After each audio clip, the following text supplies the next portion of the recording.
أعوذ بالله من الشيطان الرجيم. ذلك ومن عاقب بمثل ما عوقب به ثم بغي عليه لينصرنه الله إن الله لعفو غفور. ذالک یہ ومن عاقب اور جس شخص نے عاقبہ بدلہ لیا.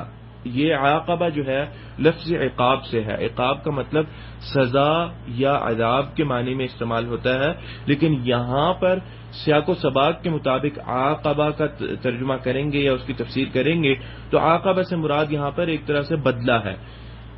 بمثلی اس کی مثل ما عوقب جو تکلیف اس کو دی گئی. اب یہ ظالم اور مظلوم والا معاملہ ہے کہ وہ شخص جو بدلہ لیتا ہے اس کی مثل جتنی اس کو تکلیف دی گئی، بھی ثم پھر بغی علیہ وہ زیادتی کرتا ہے اس تکلیف دینے میں، تو اللہ تعالیٰ کیا کرے گا؟ لینصرنہ اللہ، اللہ تعالیٰ پھر مدد کرے گا کس کی؟ اس کی جو پہلے ظالم تھا اور اب وہ مظلوم ہو گیا ہے. اب یہ بات ایکچولی ان لوگوں کے لیے ہے جو لوگ پہلے اللہ نے ذکر کیا مہاجرین کا، جو کمزور تھے، جو بدلہ نہ لے سکے، جو کفار ان کے ساتھ کرتے تھے، انہوں نے کیا کیا؟ انہوں نے ہجرت کی اور اللہ تعالیٰ نے ان کے لیے بہت بڑے اجر اور بہت بڑا رزق ان کے لیے اللہ تعالیٰ نے رکھا ہے اور بڑی نعمتیں اللہ تعالیٰ نے جنت میں ان کے لیے رکھی ہیں. اب دوسرا طبقہ ہے یا دوسرے لوگ ہیں. یہ دوسرے لوگ کون سے ہیں؟ یہ وہ ہیں کہ جن کے اندر ہمت تھی، جن کے اندر کچھ قوت تھی، اور جو ظلم کیا کفار نے ان کے اوپر، اس کا وہ بدلہ لے سکے. اب اللہ تعالیٰ ایک قانون بیان کر رہے ہیں کہ بدلہ لینا ہے، ٹھیک ہے بدلہ لے رہے ہو تم، لیکن بدلہ اس کی مثل لینا ہے جو ان کفار نے تمہارے ساتھ کیا، اس کی مثل بدلہ لینا ہے. اور یاد رکھو کہ اگر بدلہ لیتے ہوئے جو کافر نے تمہارے اوپر کیا اس کا بدلہ لیتے ہوئے کافر سے تم نے یعنی مسلمان نے زیادتی کر دی اس اذیت کے اندر، اس تکلیف کے اندر، یعنی بدلے سے زیادہ ہو گیا معاملہ، تو اللہ تعالیٰ پھر کافر کی طرف ہو جائیں گے. یعنی یہاں پر ظلم کی سخت اللہ تعالیٰ مذمت کر رہے ہیں. عدل کرنے کے معاملے میں اللہ تعالیٰ کہہ رہے ہیں کہ ہاں اگرچہ وہ کافر ہوگا، پہلے وہ ظالم تھا، تم نے بدلہ لیا اپنا اور بدلہ لیتے ہوئے زیادتی کر دی تکلیف دینے میں، برابری کا بدلہ لینا وہ جائز ہے، اس کا جواز اس آیت سے مل رہا ہے، کوئی حرج نہیں ہے. اس کے بعد اللہ تعالیٰ کہتے ہیں اس بدلہ لینے میں اگر تم نے زیادتی کر دی تو اللہ تعالیٰ کی نصرت پھر اس کافر کے ساتھ ہو جائے گی. ظلم کا معاملہ بہت سخت ہے. نبی اکرم صلی اللہ علیہ وسلم فرماتے ہیں کہ اللہ تعالیٰ کہتے ہیں کہ انی حرمت الظلم علی نفسی وجعلته بینکم محرما، میں نے ظلم کو اپنے نفس پر حرام کر دیا ہے اور اس کو تم لوگوں کے درمیان حرام کر دیا ہے.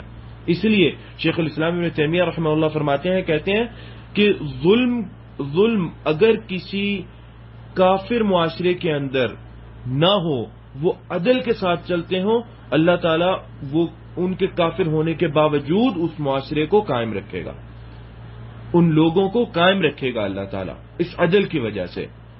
اور انہی آیات سے شیخ الاسلام ابن تیمیہ رحمہ اللہ نے یہ فائدہ اخذ کیا ہے. اور اگر معاشرے کے اندر ظلم برپا ہوگا اللہ تعالیٰ کبھی، اور وہ معاشرہ مسلمان معاشرہ ہو، اللہ تعالیٰ اس کو کبھی کامیاب نہیں کرے گا بلکہ اللہ تعالیٰ تباہ کر دے گا.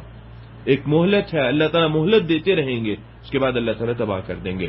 تو یہاں پر چونکہ ہجرت کا معاملہ چل رہا تھا تو اسی سیاق میں یہ آیت ہے کہ ہاں ٹھیک ہے تم لوگ کے اوپر کفار نے ظلم کیا تھا، اب بدلہ لے سکتے ہو. بدلہ کیسا لینا ہے؟ برابری کا بدلہ لینا ہے. بدلہ لیتے ہوئے زیادہ کر دیا تو تم مظلوم سے ظالم ہو جاؤ گے، اور تم ظالم اگر ہو گئے تو میری نصرت مظلوم کے ساتھ ہے، چاہے وہ کافر ہی ہو. اس لیے اللہ تعالیٰ نے کہا لَيَنْصُرَنَّهُ اللَّهُ. اب ہاں جو ہے یہ ضمیر اس کا اشارہ اس کی طرف ہے جو پہلے ظالم تھا. جس سے بدلہ لیا جا رہا تھا، اب بدلہ لینے والا زیادتی کر دے گا تو وہ ظالم بن جائے گا، اور نصرت جو ہے اللہ تعالیٰ اس کا رخ بدل دیں گے۔ نصرت اللہ تعالیٰ ہمیشہ مظلوم کی کرتے ہیں۔ اس لیے نبی اکرم صلی اللہ علیہ وسلم نے حضرت معاذ بن جبل رضی اللہ تعالیٰ عنہ کو جب یمن بھیجا، یمن بھیجتے ہوئے نبی اکرم صلی اللہ علیہ وسلم نے کچھ نصیحتیں تو کی حضرت معاذ کو، اس کے ساتھ نصیحتوں کے ساتھ سب سے آخر میں نبی اکرم صلی اللہ علیہ وسلم نے ایک بڑی ہی اہم نصیحت کی، اور وہ نصیحت یہ تھی، نبی اکرم صلی اللہ علیہ وسلم نے حضرت معاذ کو فرمایا، یا معاذ اتقی دعوت المظلوم، اے معاذ مظلوم کی دعا سے بچ کے رہنا، فَإِنَّهُ لَيْسَ بَيْنَهُ وَبَيْنَ اللَّهِ حِجَابٌ، بے شک اللہ تعالی اور مظلوم کی دعا کے درمیان کوئی پردہ نہیں ہے، بچ کے رہنا۔ اور یہ بات اس چیز سے بھی پتہ چلتی ہے کہ جس معاشرے کی طرف حضرت معاذ کو جن لوگوں کی طرف بھیج رہے تھے وہ لوگ یہودی تھے، اہل کتاب تھے، صرف یہودی نہیں عیسائی بھی اہل کتاب تھے۔ اس لیے حدیث کے شروع میں آتا ہے کہ نبی اکرم صلی اللہ علیہ وسلم نے حضرت معاذ کو کہا کہ اے معاذ میں تمہیں اہل کتاب کی طرف بھیج رہا ہوں، اور اس کے آخر میں نبی اکرم صلی اللہ علیہ وسلم نے مظلوم کی دعا سے بچنے کے بارے میں حضرت معاذ کو نصیحت کی۔ اس سے پتہ یہ چلتا ہے آپ صلی اللہ علیہ وسلم نے اس مظلوم کو اسلام کے ساتھ نہیں جوڑا۔ آپ نے یہ نہیں کہا تھا کہ ہاں اگر اسلام لے آئے وہ مظلوم تو اس پہ پھر اس کی دعا سے بچنا، اگر اسلام نہ لائے تو کوئی بات نہیں ہے، وہ مظلوم نہیں ہے، اس پہ ایسی بات بالکل نہیں ہے۔ آپ نے عام کر دیا، اتقی دعوت المظلوم۔ اب وہ مظلوم جو ہے یہ لفظ عام ہے، کوئی بھی مظلوم ہو سکتا ہے، چاہے وہ کافر ہو، چاہے وہ جو بھی ہو، جیسا بھی ہو۔ اتقی دعوت المظلوم، کیوں بچنا ہے؟ کیونکہ اللہ تعالیٰ کے ہاں مظلوم کی دعا اور اللہ تعالیٰ کے بیچ کوئی پردہ نہیں ہے، اللہ تعالیٰ فوراً اس کی دعا کو قبول کر لیتا ہے۔ اس لیے ظلم کے متعلق سخت مذمت ہے اسلام کے اندر، اور معاشروں کا بیڑا تر ہو جاتا ہے اس ظلم کی وجہ سے، چاہے وہ جتنے نیک لوگ ہوں، جو بھی ہوں۔ مسئلہ یہ ہے کہ اگر وہ ظلم کرتے ہیں تو وہ نیک ہے ہی نہیں، اور اگر کافر لوگ ہیں وہ کافر ہیں اور حکمران کافر ہیں لیکن عادل ہیں، اللہ تعالیٰ ان کی حکومت کو برقرار رکھے گا۔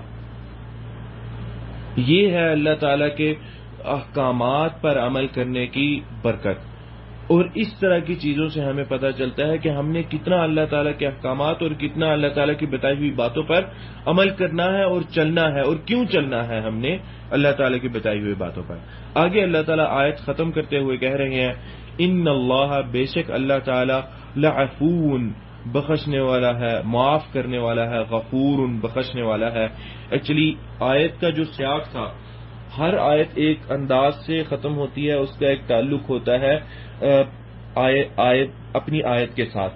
اب اس آیت کا تعلق اللہ تعالیٰ نے ترغیب دلائی معاف کرنے کی۔ اللہ نے کہا کہ تمہارا رب بہت ہی بخشنہار ہے، بہت ہی معاف کرنے والا ہے، بخشنے والا ہے، تو جیسا تمہارا رب ہے ویسے ہی تم بھی کوشش کرو اپنے دل کے اندر کچھ اس طرح کی چیز پیدا کرنے کی، اور معاف کر دو۔ بدلہ لینے سے بہتر معاف کرنا ہے، اور اگر معاف نہیں کرنا تو بدلہ برابری کا لینا ہے۔ اگر بدلہ لیتے ہوئے زیادتی کر دی تو مظلوم سے ظالم ہو جاؤ گے، اور میری نصرت مظلوم کے ساتھ ہے۔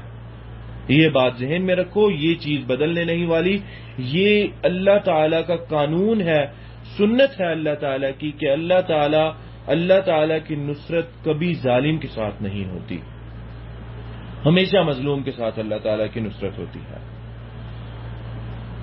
یہ یہاں تک آج کے درس، آج کی کلاس ادھر تک رکھیں گے۔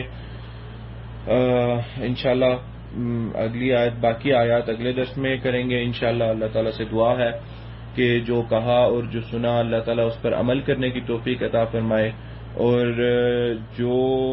جو یہ تعلیمات ہیں، جو قرآن کے الفاظ ہیں اور آیات ہیں اور یہ احکامات ہیں، اللہ تعالیٰ ان کو بہتر انداز سے سمجھنے کی توفیق عطا فرما۔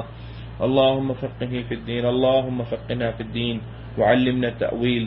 اللہ تعالیٰ ہمارے گناہوں کو معاف فرما۔ ھذا واللہ تعالی اعلم، وصلی اللہ علی نبینا محمد وعلى آله وصحبه أجمعين والسلام عليكم ورحمة الله وبركاته.